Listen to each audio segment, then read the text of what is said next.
मराठ्यांची तळपती तलवार म्हणजे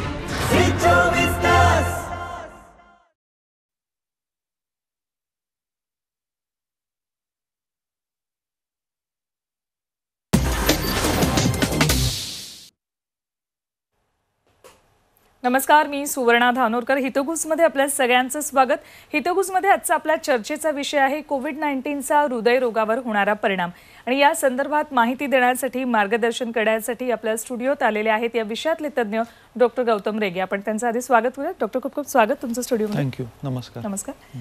डॉक्टरांची थोडक्यात ओळख करून घेऊयात. डॉक्टर गौतम रेगे ही सुप्रसिद्ध इंटरव्हेन्शनल कार्डिओलॉजिस्ट आहेत. डॉक्टर रेगे यांचा इंटरव्हेन्शनल कार्डिओलॉजीमध्ये 5 वर्षांहून अधिक काळाचा अनुभव आहे. डॉक्टर रेगे हे सध्या ठाणे आणि मुंबईमधल्या ज्युपिटर हॉस्पिटलमध्ये इंटरव्हेन्शनल कार्डिओलॉजिस्ट म्हणून सेवा देत आहेत. डॉक्टर रेगे यांना complex PCI, imaging guide PCI, IVUS, structural interventions आणि इम्प्लांटेबल पेसमेकर यात त्यांनी कौशल्य प्राप्त केलेलं आहे. आजवर 2000हून अधिक रुग्णांवर त्यांनी इंटरव्हेन्शनल शस्त्रक्रिया केलेल्या आहेत. तर याच विषयासंदर्भात अधिक चर्चा करणार आहोत. आणि सध्या कोरोनाचा काळ आहे, त्यामुळे कशा पद्धतीनं हृदयरोग्यांनी काळजी घ्यायला हवी ते सुद्धा जाणून घेणार आहोत. पुन्हा एकदा स्वागत करून लगेच चर्चेला सुरुवात करूयात. डॉक्टर, पुन्हा एकदा स्वागत तुमचं. आणि मला सांगा, हृदयरोगाची नेमकी लक्षणं कोणती असतात? सो हृदयरोगाची मेनली 4 लक्षणं असतात. वन इज चेस्ट पेन, ज्याला आपण छाती दुखणं म्हणतो. सो टिपिकली जर पेशंटला बसल्या बसल्या छाती दुखत असेल किंवा चालल्यावर छाती दुखत असेल, हे एक सर्वात महत्त्वाचं लक्षण आहे. दुसरं लक्षण म्हणजे दम लागणं. तर दम लागणं हे लक्षण कोरोनामध्ये पण होऊ शकतं आणि हृदयाच्या पेशंटमुळे पण होऊ शकतं. So both are serious. Third is छातीत धडधड वाटणे आणि फोर्थ इज चक्कर येणे. सो हे 4 मेन, ज्याला आपण कार्डिनल लक्षण म्हणतो, ही 4 लक्षणं असतात. So this is what we look out for.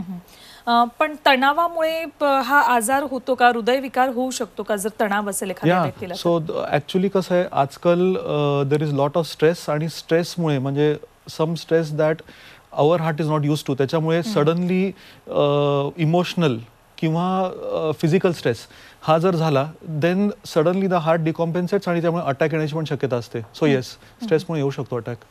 बरं, आपण गेल्या वर्षभर कोरोनाच्या सावटाखाली आहोत सगळेच जण, त्यामुळे आज आपण चर्चेला विषय पण तोच घेतला आहे की ज्यांना हृदयरोग आहे त्यांना कोरोनाचा धोका कितपत आहे किंवा काय त्या बाबतीत. तर ते मला जाणून घ्यायचं होतं की ज्याला हृदयरोग आहे अशा व्यक्तीला कोरोनाचा धोका आहे, कोविड-19 होऊ शकतो अशा व्यक्तींना? सो आता कसं आहे, corona virus does not distinguish, म्हणजे ज्याला कोविड, ज्याला हार्ट डिझीज आहे किंवा हार्ट डिझीज नाही आहे, इन्फेक्शनचा चान्स दोन्ही रुग्णांना सिमिलर असतो की ज्याला हार्टचा प्रॉब्लेम आहे किंवा नाही आहे. बट एकदा तो आजार झाला की त्यानंतर त्या पेशंट्सना जास्ती कॉम्प्लिकेशनचा चान्सेस असण्याची शक्यता आहे. सो इन्फेक्शन हे दोन्हीमध्ये सेम असतं, ज्यांना हार्टचा प्रॉब्लेम आहे किंवा नाही आहे. बट एकदा आजार झाला की ज्यांना हार्टचा प्रॉब्लेम आहे त्यांच्यामध्ये कॉम्प्लिकेशन जास्ती होतात. बरं, पण एखाद्या व्यक्तीला हृदयाचा आजार आहे कुठलाही, तर त्या व्यक्तीचं हृदय स्वाभाविक कमजोर असतं इतर व्यक्तींच्या तुलनेत.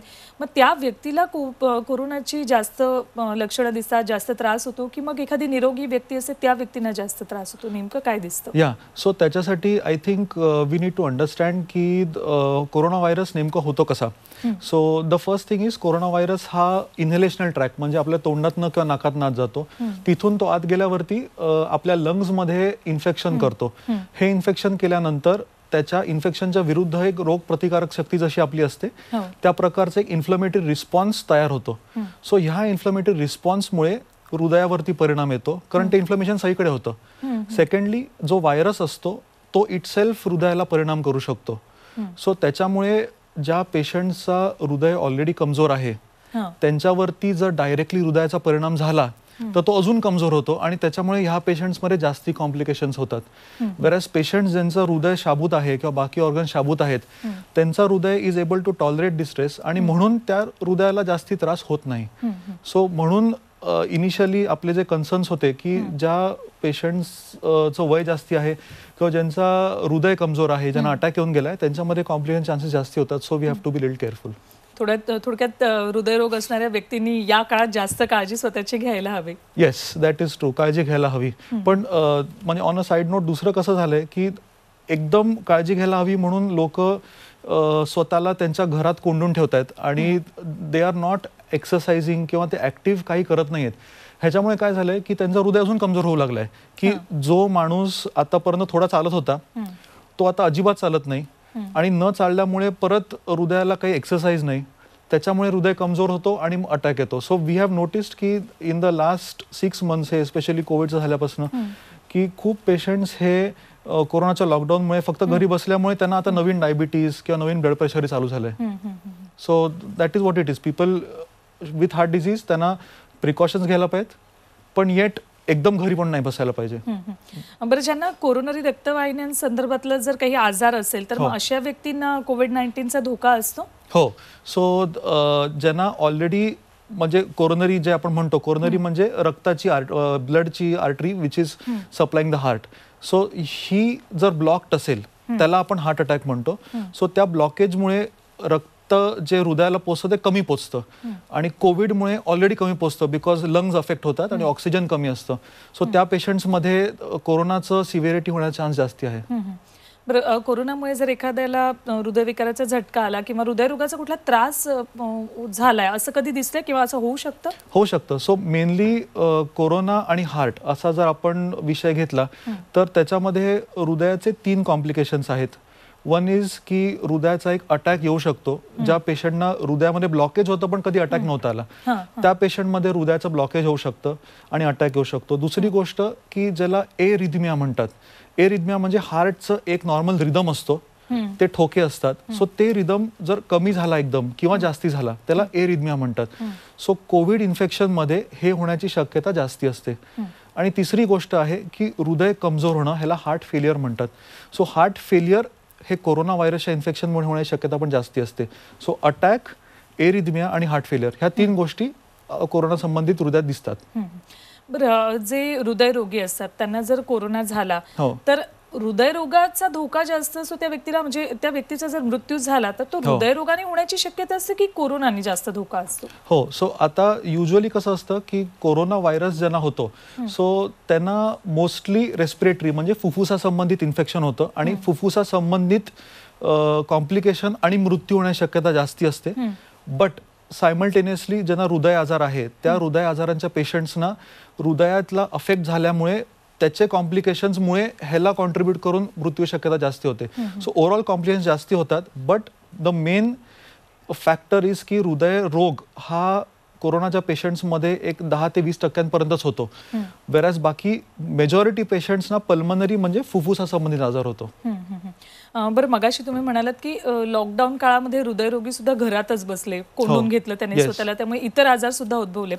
तर मग ज्या व्यक्तीला हृदयरोग आहे आधीपासूनच त्यांनी या काळामध्ये कशी काळजी घ्यायला हवी, आणि ज्यांना आता माहिती आहे की आपल्याला कोरोना होण्याची शक्यता आहे तर मग तशा व्यक्तीने नेमकी काय काय काळजी घ्यायला हवी? So this is a very important question. कारण लोकांनी काळजी घेणं आय वुड से म्हणजे स्वतःहून तर नाही सोडलंय बट त्याच्यामध्ये सुटलंय फॉर एनी रिझन. सो ह्याला परत 3 मेन पॉइंट्स आहेत. One is something we called as lifestyle modification. So lifestyle modification मध्ये रेग्युलर डाएट. सो डाएटमध्ये आपलं सुपीक इंडियन डाएट इज गुड. वेगळं काय फॉरेन डाएट किंवा आपलं काय करायची गरज नाहीये, कारण काय तो फॅड आजकाल आलाय. So that is not really required. Second is की whatever medications you're on, की जर तुम्हाला डॉक्टरांनी काही प्रिस्क्राईब केलंय तर कंटिन्यू इट, की बाबा मला कोरोना झाला म्हणून मग हार्टची औषधं बंद केली असं करू नका.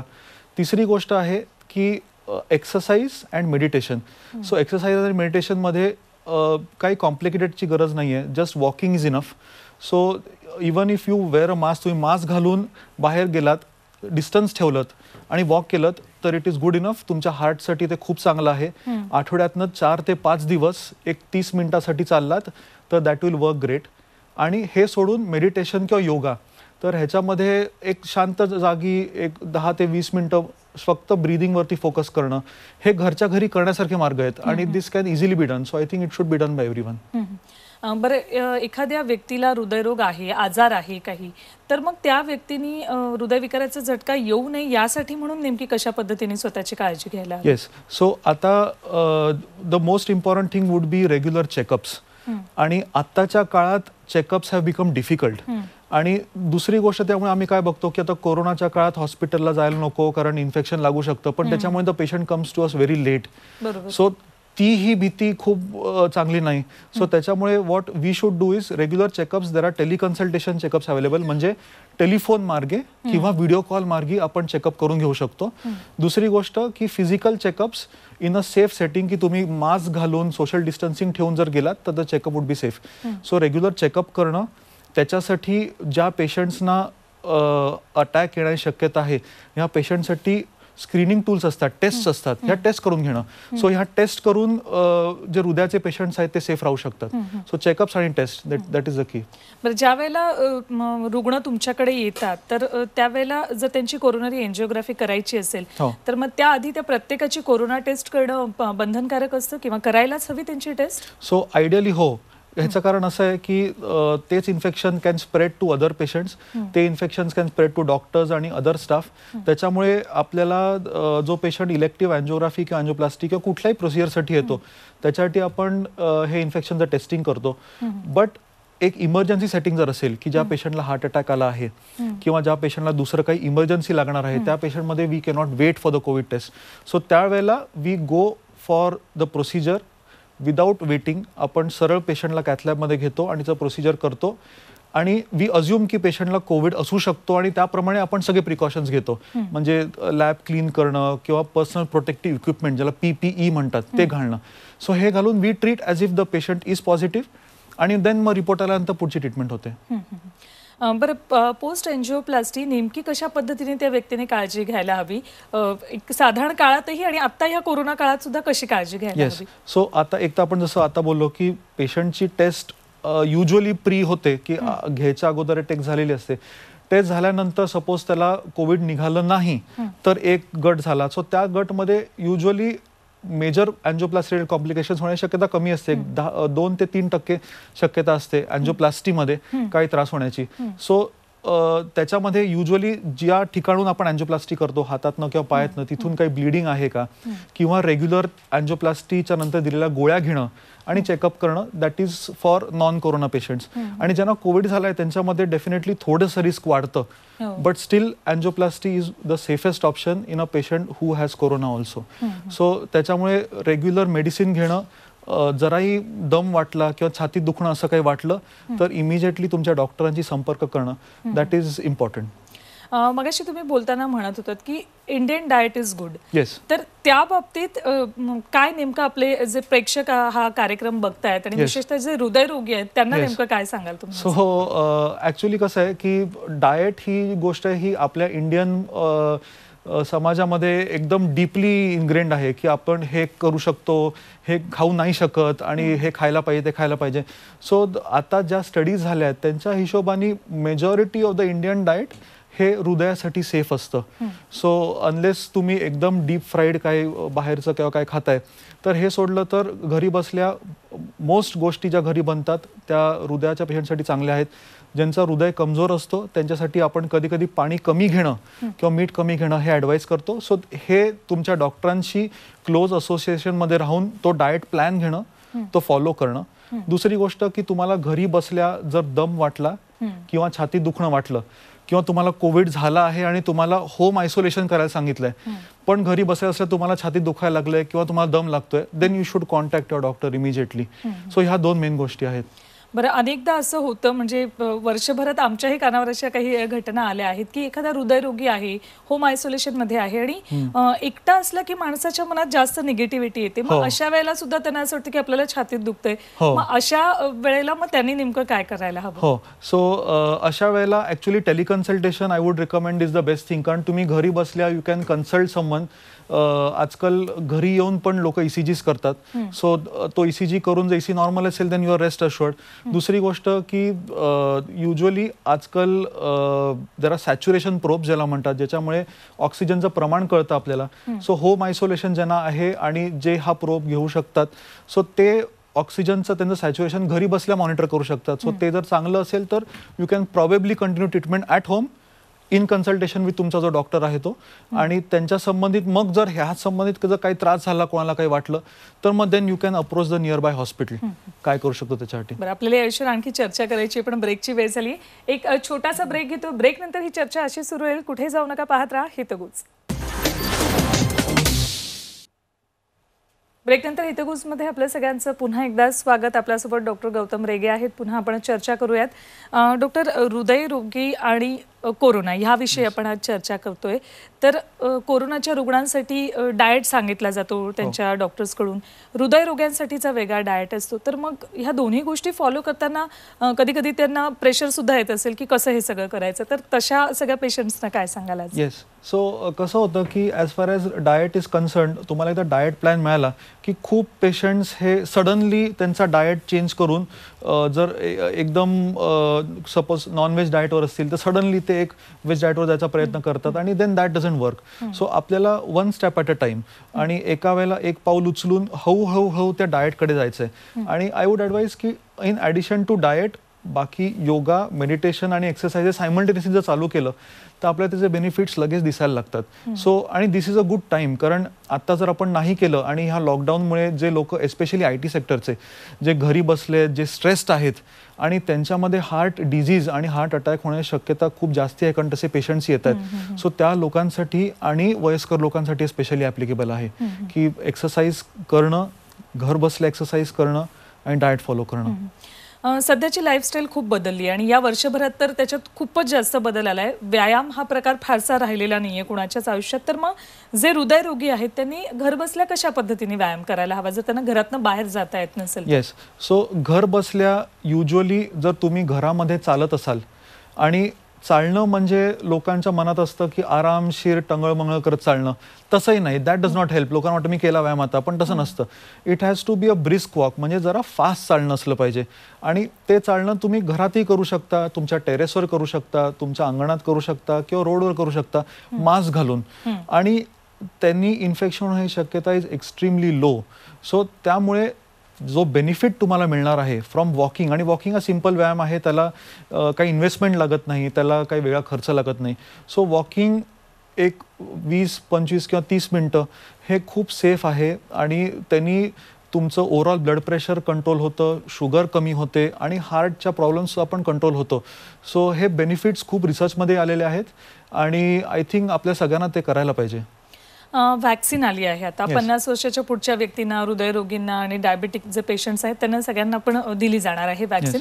पण अजूनही अनेकांच्या मनात व्हॅक्सिन विषयी खूप प्रश्न आहेत. तर जे हृदयरोगी आहेत, व्हॅक्सिन त्यांना दिली जाणार आहे, त्यांच्यासाठी व्हॅक्सिन बद्दल काय सांगाल? Yes, so that is a good question. कारण खूप लोक हे आयदर बिकॉज मला हृदयरोग आहे किंवा बिकॉज मी फार वयस्कर आहे म्हणून वॅक्सिन घेणं टाळू शकतात. आणि आय अंडरस्टँड की त्यांना असं का वाटतं. बट हे जे वॅक्सिन आहे, अकॉर्डिंग टू द डेटा जो आम्हाला मिळाला आहे आतापर्यंत, so according to the data the vaccine is very safe. आणि आय वुड सजेस्ट की anyone who is going to get the vaccine, ज्यांना कोणाला वॅक्सिन मिळणार आहे, दे गो फॉर इट. कारण the vaccine gives you protection आणि त्याच्यातनं जो तुम्हाला हृदयाचा त्रास होण्याची शक्यता असते ती खूप कमी होते. सो ज्यांना कोणाला हृदयाचा आजार आहे किंवा जे वयस्कर आहेत, ह्या गटांनी डेफिनेटली वॅक्सिन घ्यावं. It is safe as per the data that we have so far, आणि त्यांनी डेफिनेट ॲडव्हान्टेज आहे. वॅक्सिनचा फायदा तर सगळ्यांनाच होणार आहे, जे जे लोक वॅक्सिन घेणार आहेत त्यांना. पण एक प्रश्न सगळ्यांच्या मनात असा आहे की मी वॅक्सिन घेतली म्हणजे आता मला कोरोना होणार नाही, पण तरी सुद्धा त्यांनी वॅक्सिन घेतलं असलं तरी त्यांनी योग्य काळजी घ्यायला हवी, कोरोनाचे सगळे नियम सुद्धा पाळायलाच हवे. तर त्याबद्दल आपल्या प्रेक्षकांना सल्ला? सो लोकांना वाटतं की आता म्हणजे एक आपण वॅक्सिन घेतलं की नाव यू आर इमॉर्टल, की आपल्याला काही होणार नाही किंवा कोरोना डेफिनेटली होणार नाही. सो तसं नाही आहे. एकतर आपल्याकडे we have the 2 vaccine system, म्हणजे 2 डोसेस आहेत आणि त्या डोसेसच्या पण काही काळाविधीनंतर आपल्याला कम्प्लीट प्रोटेक्शन मिळतं. त्या प्रोटेक्शन नंतर पण आपल्याला आजार होण्याची शक्यता राहते, कमी असते पण ती राहते. सो त्याच्यामुळे वॅक्सिन घेतल्यानंतर पण मास्क घालणं आणि सोशली डिस्टन्स करणं हे इक्वल इम्पॉर्टंट आहे. Vaccine does not guarantee 100% protection, but it definitely gives you protection. बरं, जे हृदयरोगी आहेत आणि त्यांना आत्ता जर डायबिटीस सुद्धा झाला असेल या कोरोना काळामध्ये, तर त्यांनी कशा पद्धतीने नेमकी त्यांची काळजी घ्यायला हवी, आणि जर ते क्वारंटाईन असतील तर मग यावेळेला त्यांनी नेमका घरात असताना कसा व्यायाम करायला हवा? येस, सो डायबिटीसच्या पेशंट्समध्ये आय फील एक स्पेशल मेन्शन असं आहे की डायबिटीसच्या पेशंट्समध्ये कधी कधी ज्यांना हार्ट अटॅक येतो किंवा हार्टचा काही प्रॉब्लेम होतो त्यांना चेस्ट पेन, जसं आपण पहिले बोललो की ज्यांना हार्ट अटॅक होतो त्यांना चेस्ट पेन होतं, सो ह्या डायबिटीसच्या पेशंटना कधी चेस्ट पेन होत नाही. सो त्या पेशंट्सनी कसं समजायचं की बाबा आपल्याला हार्टचा प्रॉब्लेम झालाय. सो त्या पेशंटसाठी कधी कधी त्यांना दम लागतो किंवा कधी कधी त्यांना चक्कर येते. सो ह्या गोष्टी जर डायबिटीसच्या पेशंट्सना झाल्या तरीही हृदयाचा आजार असण्याची शक्यता आहे, हे आपल्याला समजणं खूप महत्त्वाचं आहे. सो ज्यांना डायबिटीज आहे त्यांनी रेग्युलर एक्सरसाइज करणे आणि हे सगळं करत असताना जर काही अनयुज्युअल झालं, म्हणजे तुम्हाला छाती दुखलं नाही पण तुम्हाला दम लागलाय, बसता येत नाहीये, चक्कर येते, धडधड वाटते, तर मग आपल्या लोकल डॉक्टरशी संपर्क करणं हे क्रिटिकल आहे. अगदी थोडक्यात सगळ्या प्रेक्षकांना सल्ला काय द्याल या कोरोना काळामध्ये? सो आपण ज्याला समरी म्हणतो, सो द समरी इज की कोरोना हा आजार इट कॅन बी कॉम्बॅटेड. तो आता अनफॉर्च्युनेटली आपल्याकडे अजून एक स्पाइक सारखी आलेली आहे. सो आपण मास्क घालणं, सोशली डिस्टन्स करणं, वॅक्सिन ज्यांना अवेलेबल आहे त्यांनी घेणं, आणि ज्या हृदयाच्या पेशंट्सना कोरोना होऊ शकतो किंवा जे पेशंट्स आहेत त्यांनी हॉस्पिटलमधनं फक्त कोरोना होईल ह्या भीतीने हॉस्पिटल अवॉइड करणं इज रॉंग. सो रेग्युलर चेकअपला जाणं, मास्क घालून, रेग्युलर मेडिसिन्स घेणं आणि व्यायाम आणि मेडिटेशन करणं. This would be the summary.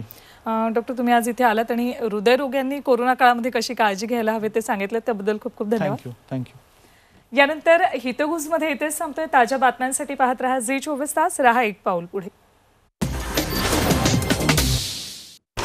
लाल मातीतली कुस्ती म्हणजे